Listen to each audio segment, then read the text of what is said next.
ඔයා දවසම කරන්නේ එකම දේ. එකම දේ කර කර ඉන්නේ. ඒක හිතපන් ඔය සර්ජන්ලා උපත්තියම සර්ජන්ලා දැන් ඉපදෙන්නේ මොකද සර්ජන් කෙනෙක් වෙලා. එහෙම වෙන්නේ නැහැ. අර කම්පැනි එක CEO කෙනෙක් ඉපදලා තියෙන CEO කෙනෙක් විතර. එහෙම වෙන්නේ නැහැ නේ. ඒකට පොඩි එකාගේ ඔළුවේ ලොකු මයින්ඩ්සෙට් එකක් හැදිලා තිබ්බොත් ඌ දිනනවා. ඔයා අවුරුදු 5ක් වාට පුළුවන් නම් එක වැඩක් හරියට කරයි යන්න. ඔයා නිකන් අර ෆෝන් එක දිහා බල ඩොපමින් හිට් එකක් ගහගන්න විතරයි දවස පුරා කරන්නේ. දවසම කරන්නේ ස්ක්‍රෝල් කරනවා. එක එකක් කෑග් ගහ එහාට දුවනවා මෙහාට දුවනවා.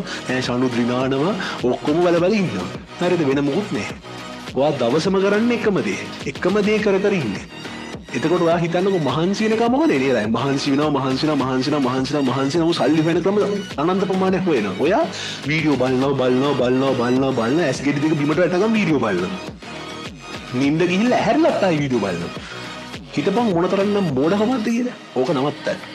ඕක නවත්තලා ඔයා හදාගන්න අනේ සර් වණනේ මට කියන්න වැඩකුත් නෑ. මේ මන්ද මට ඉච්ච ලොකු අදහසකුත් නෑ වගේ ඉඳපන්.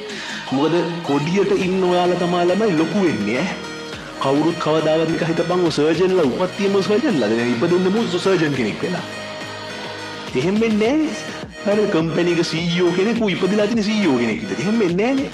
එතකොට මේ ඔය පොඩියට ඉන්න ඔයාලා තමයි ලොකු වෙන්නේ ඈ. ඒක තේරුම් ගන්න.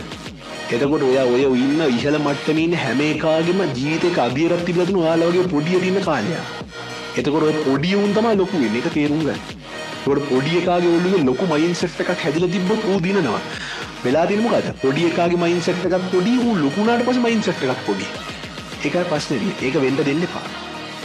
ලොකුවට හිතන්න ප්ලෑන් එකක් ඇතුව එක දිගට වැඩ කරයි යන්න. ඔයා අවුරුදු 5ක් වාට පුළුවන් නම් එක වැඩක් හරියට කරයි යන්න.